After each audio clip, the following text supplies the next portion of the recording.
Hello guys, welcome back to my channel. ఈరోజు అయితే మేము టిఫిన్ చేసుకుంటున్నాము, పాస్తా అనమాట. బయట వెదర్ అయితే చాలా బాగుంది, చాలా కూల్గా ఉంది. ఇలాంటి కూల్ వెదర్లో మనం హాట్గా చాలా వేడిగా టిఫిన్ చేసుకుంటే బాగుంటుంది కదా. సో నేనైతే పాస్తా ప్రిపేర్ చేస్తున్నాను, అది మీకు చూపిద్దామని వీడియో అయితే తీస్తున్నాను. ఆ పాస్తా ఎలా రెడీ చేయాలి, ఏంటంటే ఇంగ్రీడియంట్స్ వేస్తాను, మీరు కూడా చూసేయండి. ఫస్ట్ పాస్తా అయితే తీసుకున్నాను, చూడండి. ఇలా కలర్స్తోనే మంచి వేరే వేరే మోడల్స్లో ఉంటాయి. ఇవి మనకి బయట మార్కెట్లో డిపార్ట్మెంట్ స్టోర్లో అయితే అవైలబుల్గా ఉంటాయి. ఒకసారి మీరు వెళ్ళి తీసుకుంటే వాళ్ళైతే ఇస్తారు. ఇది చాలామందికి తెలిసే ఉంటాయి, కానీ తెలియని వాళ్ళకైతే డిపార్ట్మెంట్ స్టోర్కి వెళ్ళి పాస్తా అని అడిగితే వాళ్ళు ఇస్తారు.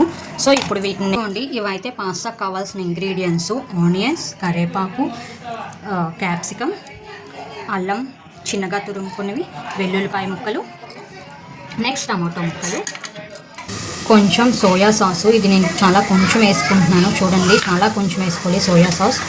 Next tomato sauce.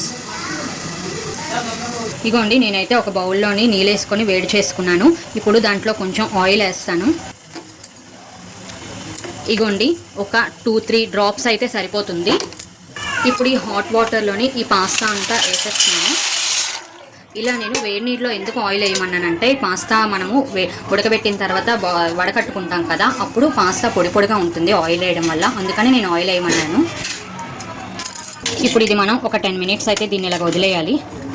ఇవి బాగా ఉడికిన తర్వాత దీన్ని నేను వడకట్టుకుంటాను. ఇవి బాగా పొంగాలి.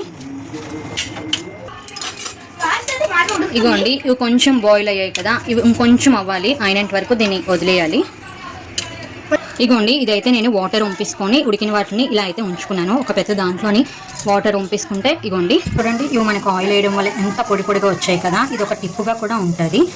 ఉడికేటప్పుడు ఒక 2 డ్రాప్స్ ఆయిల్ వేస్తే వేడి నీళ్ళలోని ఇవి వేసేటప్పుడు ఇలా పొడి పొడిగా ఉంటుంది. ఇప్పుడు ప్యాన్ పెట్టుకొని స్టవ్ అయితే ఆన్ చేసుకొని ప్యాన్ పెట్టుకున్నాను. దీంట్లో కొంచెం ఆయిల్ వేస్తాను. ఇగోండి, ఆయిల్ మనకి బాగా హీట్ అయింది కదా. ఫస్ట్ అయితే నేను అల్లం ముక్కలు అయితే వేస్తున్నాను. నెక్స్ట్ వెల్లుల్లిపాయ ముక్కలు, నెక్స్ట్ కరివేపాకు,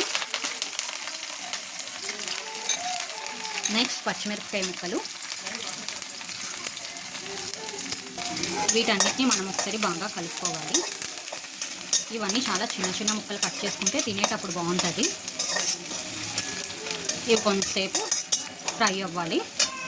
ఇవి బాగా ఫ్రై అయ్యాయి కదా. ఇప్పుడు ఆనియన్ ముక్కలు వేస్తున్నాను, ఉల్లిపాయ ముక్కలు. ఇవి కొంచెం బాగా కలుపుకుందాము. వీటిలోనే క్యాప్సికమ్ ముక్కలు కూడా వేసేస్తున్నాను. ఫస్ట్ నుంచి అన్నీ వేసేస్తే బాగా ఫ్రై అవుతాయి. ఇవి కూడా కొంచెం బాగా కలుపుకుందాము. ఇవి బ్రౌన్ కలర్ వచ్చేంత వరకు వేసుకోవాలి. నెక్స్ట్ టమాటో ముక్కలు కూడా వేసేస్తున్నాను. ఇవి కొంచెం మనం బాగా కలుపుకొని మూత పెట్టుకోవాలి, అప్పుడు మగ్గుతాయి. ఇవి కొంచెం మగ్గని ఇవ్వాలి, అందుకని మూత పెట్టేస్తే వేగంగా మగ్గుతాయి. చూడండి, ఇవైతే మనకి టమాటీలన్నీ కలిపి బాగా మగ్గిపోయాయి. ఆనియన్స్ కూడా బాగా వేగిపోయాయి. చూడండి ఎంత బాగా వేగాయి కదా. ఇప్పుడు దీంట్లో మనం కొంచెం సోయా సాస్, కొంచెం టమాటో సాస్ వేసుకొని వీటిని బాగా కలుపుకోవాలి.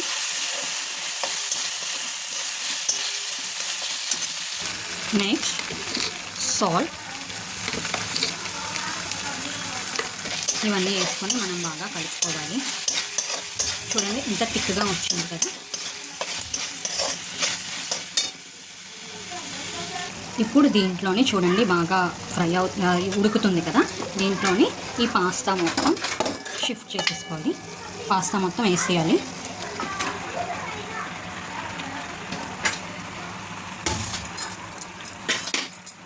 ఒకసారి ఈ సాస్ ఇవన్నీ వేసాం కదా, ఇవన్నీ దీనికి పట్టేటట్టు బాగా కలుపుకోవాలి. చూడండి బాగా కలిపేసుకున్నాం కదా.